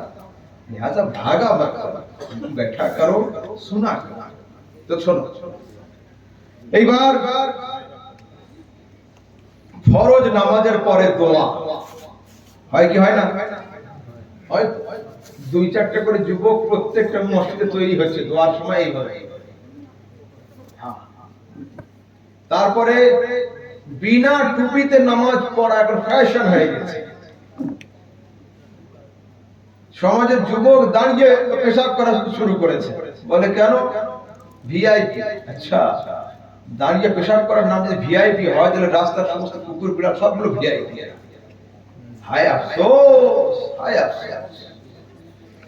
আমাদের সমাজের যুবকদের মুখে মুখে একটা কথা, কি হুজুর বুখারীতে আছে, সহিহ হাদিসে আছে, এই দাবি যদি করে যে বুখারীতে যেটা আছে মানি, বুখারীর বাইরে কিছু মানি না, এই দাবি যদি কোনো যুবক করে, তোমরা কি করবে? ঝগড়া নয়, পকেট থেকে পেন একটা কাগজ ওর হাতে দিয়ে দাও, দিয়ে বল ভাই এতে লিখে সই করে দাও, বুখারীতে যা আছে মানি, বুখারীর বাইরে কিছু মানি না। যদি সই করে দেয়, কি বলবেন? কবরে কটা প্রশ্ন হয়? আমাদের কলকাতাতে কবরে 3টে প্রশ্ন হয়, আপনাদের কটা? 3টে হয় তো? আপনি গিয়েছিলেন কবরে? জানলেন? মাশাআল্লাহ, ঠিক। কেন? নবীর হাদিস সারা দুনিয়াতে একই, তাই না? কিন্তু তর্কের খাতিরে বলছি, পুরো বুখারী শরীফের মধ্যে 3টে হাদিস নেই। মান রাব্বুকা, তোর আল্লাহকে, এই প্রশ্ন বুখারীতে নেই। মা দীনুকা, তোর দিন কি, এই প্রশ্ন বুখারীতে নেই। বুখারী শরীফের মধ্যে একটাই মাত্র প্রশ্ন আছে, মা কুনতা তাকুলু বিহাক্কি হাযার রাজুল, নূরানি চেহারাওয়ালা মুস্তাফা সম্পর্কে তোর আকীদা কি ছিল বল। এটাই রয়েছে বুখারীতে। कुछ लोग बुखारी बुखारी करके मरते हैं, मगर अल्हम्दुलिल्लाह बुखारी हम मौलवी लोग पढ़ते हैं, पढ़ाते हैं। কেউ চ্যালেঞ্জ করতে পারবে না যে আমাদের সামনে ভুল বললো, না না, মোটেও নয়, মোটেও নয়। আমি যেখানে হাত রাখি মাটি উঠে যায়, মুখ আমার ছাড়ে না। বুখারীতে নেই 3টে প্রশ্ন। তো যদি বলে বুখারীকেই মানি, অন্য কোনো কিতাব মানি না, তো কবরে 3টে প্রশ্ন আর মানতে পারবে না, একটা প্রশ্ন মানতে হবে। অন্য হাদিসের কিতাবে আছে, বুখারী। আচ্ছা, মুসলমানদের পেশাব করার তরিকা কি জানি না, বসে? আরে শিওর? শিওর তো? কে বললো ইয়েস? মাশাআল্লাহ, আমরা সবাই জানি মুসলমানদের পেশাব করার তরিকা বসে, তাই তো? কিন্তু পুরো বুখারী শরীফের মধ্যে বসে পেশাব করার একটা হাদিস নেই, দাঁড়িয়ে পেশাব করার দুটো হাদিস। তাহলে কি হবে? আগামীকাল হুজুরা দিয়ে চালু করা হোক। বুখারী হাদিসে আছে হুজুর আপনি শুরু করেন ফজরের সময়, জোহর থেকে এরা শুরু করবে। বলুন হবে কি? বুখারীতে থাকলেই যে হয়ে যাবে তা নয়। সেই জন্য আমরা আহলে সুন্নাত আহলে হাদিস নয়। হাদিসে সবকিছুই থাকবে, কিন্তু আমরা আহলে হাদিস না, আমরা আহলে সুন্নাত। সুন্নাত সেইগুলোই যেগুলো উম্মতের জন্য করা যায়। হাদিসে সবকিছুই রয়েছে। ঘোড়ার মাংস খান নাকি? গাধার মাংস, কাছুয়া, গুই সাপ? যদি হ্যাঁ বলেন তো বলেন, আমি ব্যবস্থা খুব করছি। আর সবগুলো হাদিসে বলেন কি হবে? এগুলো হাদিস, সুন্নাত নয়। দাঁড়িয়ে পেশাব করতে হবে যদি কোন আহলে হাদিস হয়, কেন হাদিসে রয়েছে। আমরা দাঁড়িয়ে পেশাব করবো না কেন? আমরা আহলে সুন্নাত, এটা সুন্নাতে নেই। 11টা বিয়ে করা চলবে, 9টা বিয়ে করা চলবে, কিন্তু হাদিসে আছে রাসূলের কাছে একসঙ্গে 9 জন স্ত্রী ছিলেন, অন্য হাদিসে আছে 12 জন স্ত্রী ছিলেন। এটা হাদিস না, আমাদের আমল করা চলবে না কেন? এটা সুন্নাত নয়। এবার হাদিস কাকে বলে, সুন্নাত কাকে বলে? দেখো, দুধের রং কেমন? সাদা। দুধের রং সাদা, কিন্তু সমস্ত সাদা জিনিসের নাম দুধ নয়। দুধের রং সাদা হয়, কিন্তু সমস্ত সাদা জিনিসের নাম দুধ নয়। কয়লার রং কালো হয়, কিন্তু সমস্ত কালো জিনিসের নাম কয়লা নয়। ঠিক তেমন সমস্ত সুন্নাত অবশ্যই হাদিস হয়, কিন্তু সমস্ত হাদিস সুন্নাত নয়। এগুলো ক্লাসিক্যাল পড়া। যখন একটা ছেলে 10 বছর 12 বছর পরে আমাদের কাছে পড়তে আসে, তখন আমরা এইগুলো তাদেরকে পড়াই। আচ্ছা, সোনাগরি সাপ বোঝেন? গুই সাপ খাবেন কি? আপনারা কি খান নাকি? যদি বলেন যে খাবো, তাহলে বলুন আজকে রাতে থেকে যাবে, কালকে ফজরের সময় রান্না করার ব্যবস্থা। কিন্তু শুধু এমনি খাওয়াবো না, মিশকাত শরীফের হাদিস নিয়ে বসবো, এক হাতে হাদিস আর এক হাতে সাপ খাওয়াবো। রাজি আছেন কেউ? রাসূল সাল্লাল্লাহু আলাইহি ওয়াসাল্লামকে দাওয়াত করেছেন একজন সাহাবী।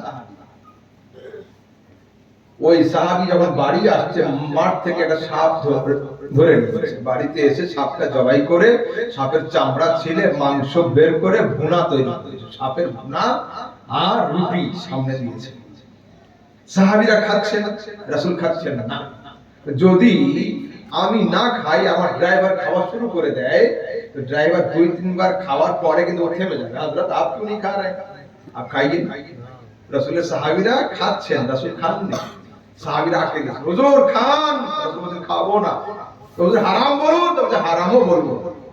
লাস্তু আকুলুহু ওয়ালা উহারিমুহু, না मैं খাऊंगा না मैं হারাম कहूंगा। রাসূলের সামনে যেটা করা হয় তার নাম হাদিস। যেটাতে তিনি চুপ থাকেন সমর্থ যান, ওটাও হাদিস। যেটা মানা করেন নাই, ওটাও হাদিস। যেটা বলেছেন, ওটাও হাদিস। সবটাই হাদিস। এটা তো মিশকাত শরীফের বাবুল হালাল ওয়াল হারামের অধ্যায়ে রয়েছে। এই হাদিসটা পড়ে যদি একটা ছেলে মাদ্রাসা পড়া ছেড়ে দেয় আর আপনাদের মসজিদে ইমামতি করে আর বলে লকডাউনের সময় 2 বছর পকেটের হাল খুব খারাপ, সাপ ধরো আর খাও, মিশকাতের হাদিসে রয়েছে, চলবে না? ওর পরে লেখা রয়েছে সাপ খাওয়া চলবে না। তো আগের পাতাটা কি ছেড়ে ফেলে দেওয়া হয়েছে হাদিসে? না, ওই হাদিসটা রয়ে গিয়েছে ওইখানে। তো এখন আগের হাদিসের নাম হয়েছে মানসুখ, আর পরের হাদিসের নাম হয়েছে নাসিখ। এই নাসিখ আর মানসুখের দর্স আপনাদের পড়াবো। এগুলো তো তালিবুল ইলমের সাবজেক্ট, এখানে তো আপনাদের শুনে লাভ নেই। আমি বলতে চাইছি এটা পরে রাসূলকে জিজ্ঞাসা করা হলো, ইয়া রাসূলুল্লাহ, আগে আপনি সাপ খাওয়া মানা করলেন না, আজকে আপনি মানা করছেন কেন? রাসূল বলেন, আমাকে জিজ্ঞাসা করো না, আল্লাহকে জিজ্ঞাসা করো। আল্লাহ পাক বলেন, ওয়ামা ইয়ানতিকু আনিল হাওয়া ইন হুয়া ইল্লা ওয়াহয়ু ইউহা। আমার নবী নিজের তরফ থেকে কোনো ফয়সালা দেন না যতক্ষণ আল্লাহর তরফ থেকে ফয়সালা না আসে। আরে জুবান মুস্তাফার হয়ে থাকে, ফয়সালা ওতে খোদার হয়ে থাকে। वो तहन जिसकी हर बात वही खुदा गुंजाए इल्म और हिकमत पे लाखों सलाम। वो दहन जिसकी हर बात वही खुदा गुंजाए इल्म और हिकमत पे लाखों सलाम। जुबान मुस्तफार হয় ফতোয়া আল্লাহর হয়, হুকুম আল্লাহর হয়। তো আল্লাহ জিবরিল ফেরেশতা দিয়ে আগে খবর দিয়েছিলেন না, তাই রাসূল খান নাই, নাও বলেন নাই। ঠিক আছে, এবার আগের দিকে চলুন। ফরজ নামাজের পরে দোয়া দুই চারজন ছেলে করছে না, মাথায় টুপি দিচ্ছে না। দেখুন বিষয় হলো এই, ওসি সাহেবের বাড়িতে আপনি যখন যাবেন অফ ডিউটিতে, গেঞ্জি পরে লুঙ্গি পরে আপনার সঙ্গে সাক্ষাৎ করতে পারেন, কোনো সমস্যা নেই। কিন্তু ওসি যখন ডিউটিতে থাকবেন সেই সময় কোনো সময়ের জন্য গেঞ্জি লুঙ্গি পরে উনি থাকবেন না। থাকেন কি? এই চেয়ারে বসতে গেলেই কিন্তু ওনাকে আগে ইউনিফর্ম পরতে হবে। রায়গঞ্জ মেডিকেল কলেজ আছে, মেডিকেল কলেজ, তো জুমার দিনে নামাজ পড়েছি আমি। আমার ডান বামে দুই চারটে ছেলে খালি মাথায় নামাজ পড়ছে। আচ্ছা, সালাম ফেরানো হলো, সারা মসজিদের লোক দোয়া করছে, ওরা দোয়া করলো। দোয়া শেষ করে আমি জিজ্ঞেস করতে, বসো তো। বললাম টুপি পড়লে না কেন নামাজে? আচ্ছা না না হুজুর, আমরা তাড়াতাড়ি ঢুকে পড়েছি, নামাজ শুরু হয়ে গেছিল। আচ্ছা ঠিক আছে, ট্রেন ছেড়ে যাচ্ছিল, টুপি পরনি। এখন দোয়ার সময় কোন ট্রেন ছেড়ে গেছিল, হাত উঠালো না কেন? তো না আমরা এগুলো করি না। এগুলো তুমি গায়ে কি পরে আছো? রায়গঞ্জ ইউনিভার্সিটির নাম লেখা রয়েছে এখানে জামার পকেটের উপরে। আমি বললাম এটা খুলে রেখে দাও, আর আমি জুব্বাটা খুলে দিচ্ছি, এটা পরে কলেজে যাও। ঢুকতে দিবে না তোমাকে? কলেজে দিবে? ঢুকতে দিবে? হাই স্কুলে দিবে? ইউনিফর্ম রয়েছে। আমি বললাম হাই স্কুলে গেলে ইউনিফর্ম লাগবে, কলেজে গেলে ইউনিফর্ম লাগবে, মেডিকেল কলেজে গেলে ইউনিফর্ম লাগবে, ডাক্তারের চেম্বারে গেলে ইউনিফর্ম লাগবে। আর যারা কোর্টে গিয়েছেন, হাইকোর্টে, লয়ার কোর্টে, সুপ্রিম কোর্টে গিয়েছেন, দেখবেন জজ সাহেবের সামনে যখনই উকিল সাহেব যায় সঙ্গে সঙ্গে জুব্বা মতো একটা গায়ে কিন্তু ও দিয়ে নেয়। ওটা না দিলে জজের সামনে আর্গুমেন্ট করতে পারবে না। তো সব জায়গায় ইউনিফর্ম লাগবে। ইসলামের আদালতে এত ছোট এত ঠুঙ্গো, এখানে করে ইউনিফর্ম লাগবে না, টুপিও লাগবে না, দাড়িও লাগবে না, জুব্বাও লাগবে না, পাগড়িও লাগবে না। आए अफसोस, डूब मरना चाहिए इन लोगों को। কোরআনের মধ্যে রয়েছে খুযু যিনাতাকুম ইনদা কুল্লি মসজিদ। যখন মসজিদে প্রবেশ করবে তখন ফুল ইউনিফর্মের সাথে মসজিদে প্রবেশ করো। মুসলমানদের ফুল ইউনিফর্মের মধ্যে টুপি শামিল রয়েছে, পাগড়ি শামিল রয়েছে। সেই জন্য মসজিদ যাওয়ার আগে টুপি পরতে হবে, না হয় পাগড়ি পরতে হবে।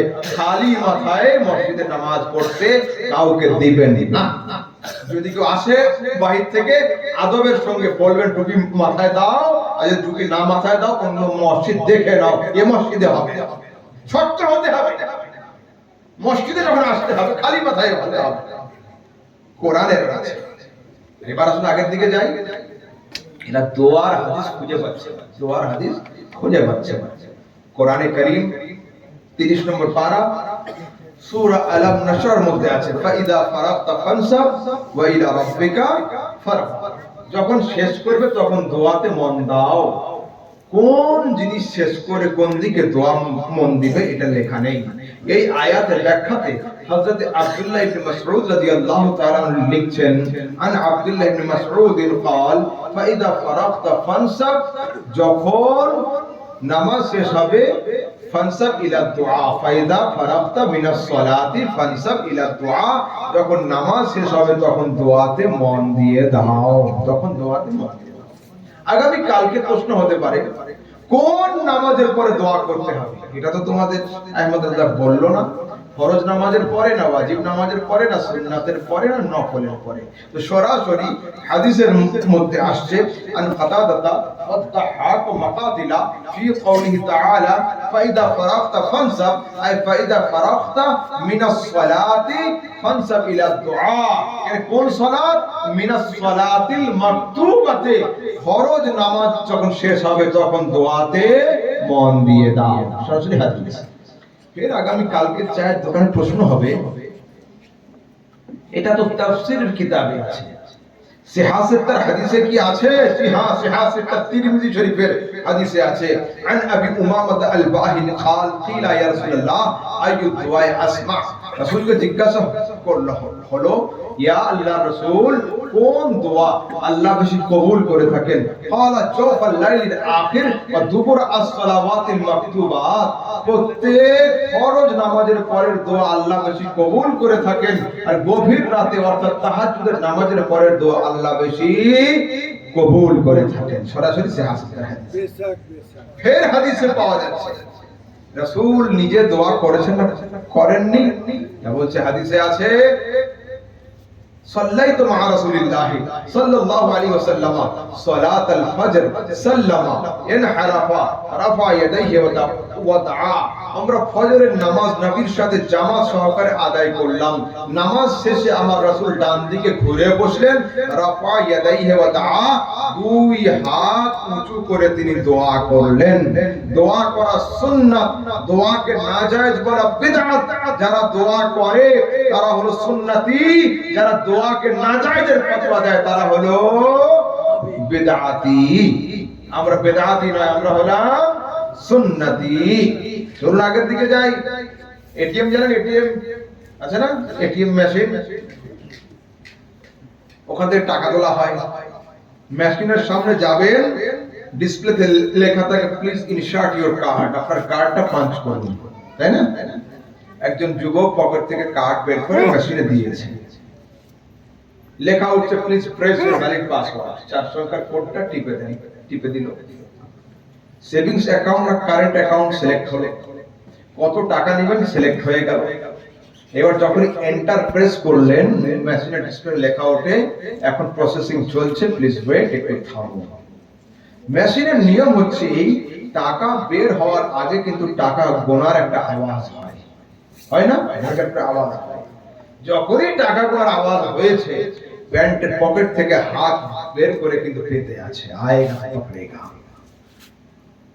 হঠাৎ করে লেখা হচ্ছে ডিসপ্লেতে, your transaction is failed, please try again, link out.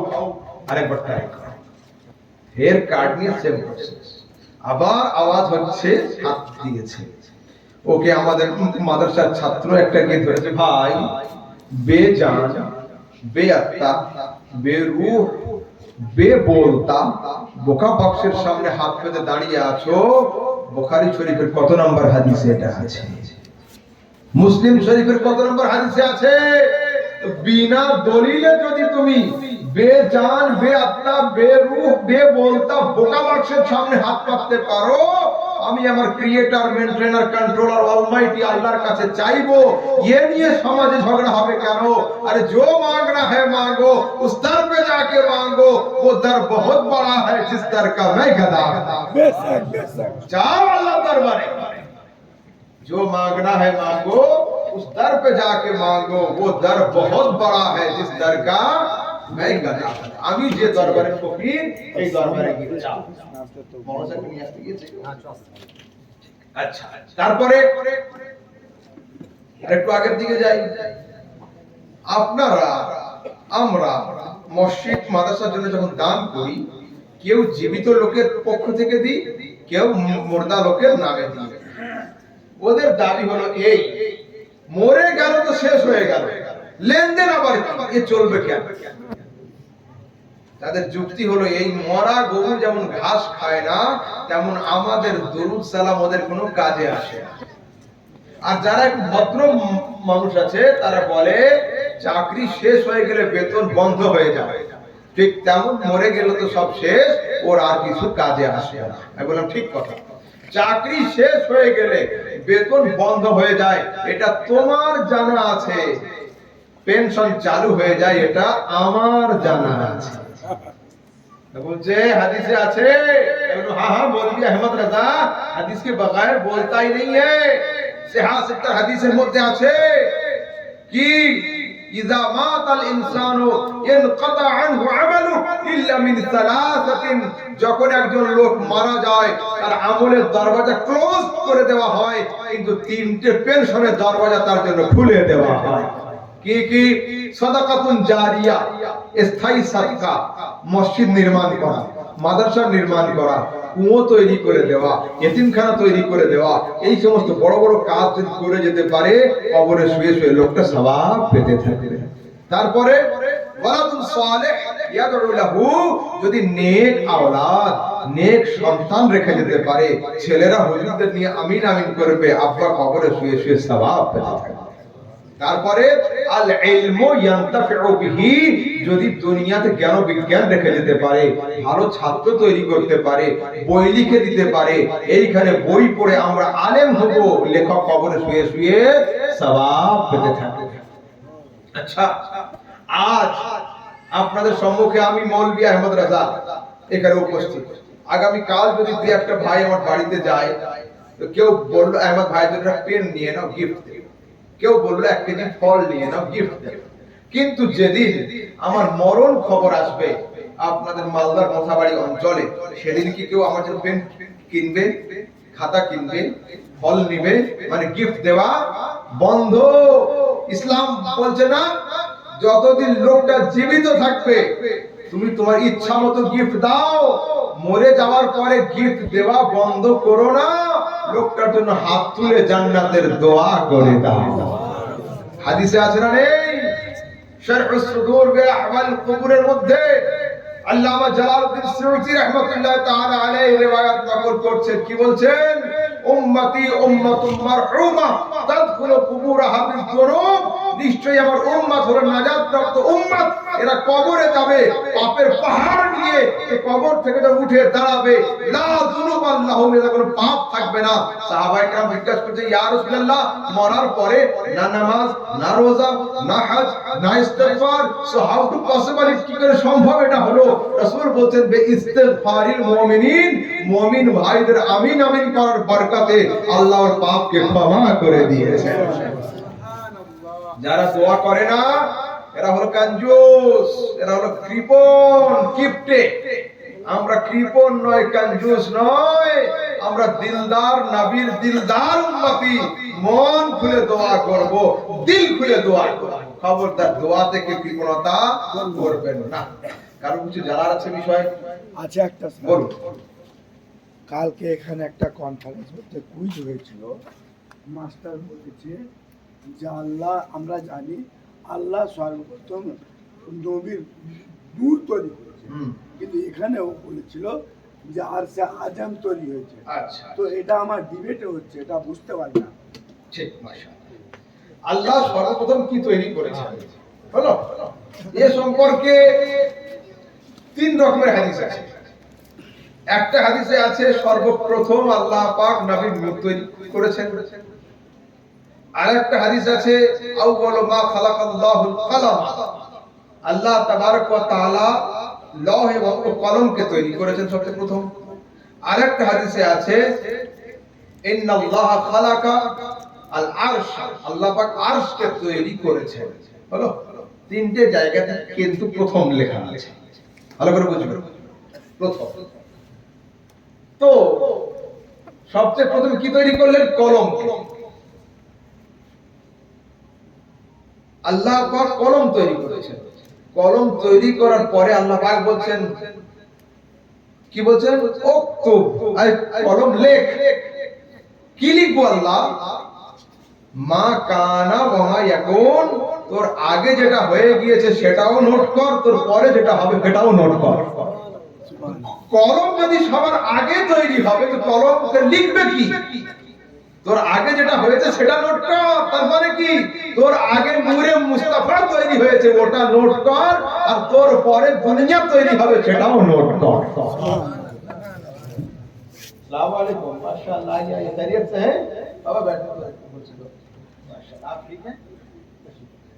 হলো, তো সেই জন্য রেজাল্টের দিনে 2 জন ছেলে স্কুল থেকে বের হয়েছে। এ বলছে আমি ফার্স্ট হয়েছি, ও বলছে আমি ফার্স্ট হয়েছি। ঘুগনিওয়ালা বলছে তোদের মধ্যে মিথ্যা কথা কে বলছিস বল, ফার্স্ট তো যে কোনো একজন হবে, 2 জন কি করে হয়? আমি বললাম যে শোনেন ঘুগনি কাটা আপনার কাজ ছেড়ে দেন, 2 জনই ফার্স্ট হয়েছে। বলছে মাওলানা সাহেব এ কি কথা? ফার্স্ট একজন হবে, দুজন কি করে? এবারে ভাই একজন ক্লাসে ফার্স্ট হয়েছে, একজন পুরো স্কুলে ফার্স্ট হয়েছে। ফার্স্ট দুজন হয়েছে, ভুল কেউ বলেনি।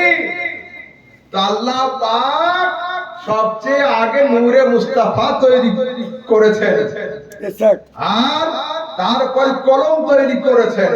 তো কলম যদি প্রথমে তৈরি হবে, তাহলে আল্লাহ কি করে বললেন যে তোর আগে যা তৈরি হয়েছে সেটাও খাতাতে নোট কর, নিশ্চয়ই কিছু না কিছু তো আছে। এটা কি আছে? সেটা হলো নূরে মুস্তাফা সাল্লাল্লাহু আলাইহি ওয়াসাল্লাম। হলো? আর কিছু? শো ইওর হ্যান্ড, যে কোনো একজন। You can ask me, I'll try to answer you. আচ্ছা, দেখো আমার আব্বা হুজুরের নাম জানেন? মুফতি আজম বাঙ্গাল হযরতে মুফতি গোলাম সামদানি রসুল। তিনি ইন্তেকাল করেছেন বেশ কিছুদিন আগে, আজকের মোটামুটি 45 দিন মতো হচ্ছে। তো যতদিন পর্যন্ত আব্বা হুজুর जब तक हयात में थे, पूरे मगरबी बंगाल में किसी इंसान में ये ताकत नहीं हुई थी, ना कलम में ताकत थी, ना इनकी जुबान में ताकत थी कि अहले सुन्नत के खिलाफ कुछ बोल दे या कुछ लिख सके। मगर जब इंतकाल हुआ तब भी खामोश, जब पहला जनाजा हुआ तब भी खामोशी थी, जब दूसरा जनाजा हुआ तब भी खामोशी थी, जब उनको जमीन के अंदर रख दिया गया, ऐसा लगा कि किसी पहाड़ को गड्ढे के अंदर दफना दिया। जैसे ही हजरत की तदफीन हो गई तो वेस्ट बंगाल हुगली की तरफ से कुछ फुरफुरा वाले उठे, कुछ अहले हदीस के मौलवी पाकुर से उठे और बोले गुलाम समदानी मर गए, अल्हम्दुलिल्लाह हम खुश हो रहे हैं। मैं कहता हूं जालिमो, तुम समझते हो क्या बोलने वाला कोई नहीं बचा? गुलाम समदानी का इंतकाल हो गया मतलब खत्म हो गए? नहीं, गुलाम समदानी रज़वी की 70 किताबें मौजूद है। गुलाम समदानी की किताबें पुकार पुकार कर कह रही है, किल के रजा है खंजर पुकार बरबार, आदा से कह दो खैर बनाए न सर करे। है क्या कहना। गुलाम समदानी रज़वी 70টা কিতাব মার্কেটে, টোটাল 100টা কিতাবের রাইটার।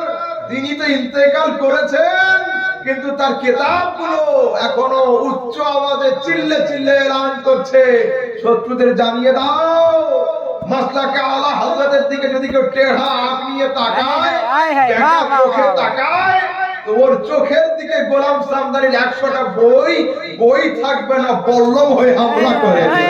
सुभानअल्लाह, क्या कहना हजरत बाबा। गुलाम समदानी की किताबें, गुलाम समदानी 2 चीज छोड़ गए, एक चीज खामोश और एक है जो बोलने वाला। गुलाम समदानी की किताबें तो खामोश रहेगी और खामोशी के साथ काम करेगी, पर गुलाम समदानी का ये छोटा बेटा इतना सा इल्म लेकर हाथ में बैठा हुआ है, ना खंजर उठेगा ना तलवार तुमसे, ये बाजू मेरे आजमाए हुए हैं। अरे क्या तुम्हें जिस पे हिमायत का हो पंजा तेरा, शेर कातिल में लाता नहीं कुत्ता तेरा। सुभानअल्लाह, सुभान। আপনারা সবাই জানেন কলকাতার মাটিতে শিয়াদের সঙ্গে মুনাজরা যখন হলো, दमादम मस्त कलंदर अली का पहला नंबर खड़ा कौन हुआ था? यही फकीर खड़ा हुआ था। मगर शिया के शब्बीर अली वारसी और उनके बाप जितने थे, किसी में हिम्मत नहीं हुई थी कि कमर को सीधी करके मेरे सामने खड़े हो जाए, नहीं हुई थी। বর্ধমানের ইয়াসিন মিয়া দুবার ডেট করেছিল, আমি আমার বাড়িতেও ডাকিনি, দেববন্দীদের মসজিদে আমি চলে গিয়েছিলাম, কিন্তু ভদ্রলোক সেখানেও আসতে পারেনি। আলহামদুলিল্লাহ, দোয়া করুন, বাস আমার কাছে কিছুই নেই, আপনাদের দোয়াই হলো আমার সম্পদ। আল্লাহ তাবারক ওয়া তাআলা আপনাদের সবাইকে হেফাজত করেন। দৌরানে গুफ्तगू अगर मुझसे कोई लफ्ज़ खत्म हो गई আর কিছু বলে, শুকরিয়া। আর কিছু শুনতে পেলে ভালো লাগে। না হুজুর আসছেন। ঠিক আছে, 10 মিনিট আচ্ছা আবার রিকোয়েস্ট প্লিজ 10 মিনিট বাস। একবার তুমি আল্লাহুম্মা সাল্লি আলা মুহাম্মাদের সঙ্গে ইশক ঠিক করে আমি শোনাচ্ছি। আমার সমাজের কিছু যুবক, তারা ঠিকঠাক সূরা ফাতিহা পড়তে পারে না, কিন্তু আদা পানি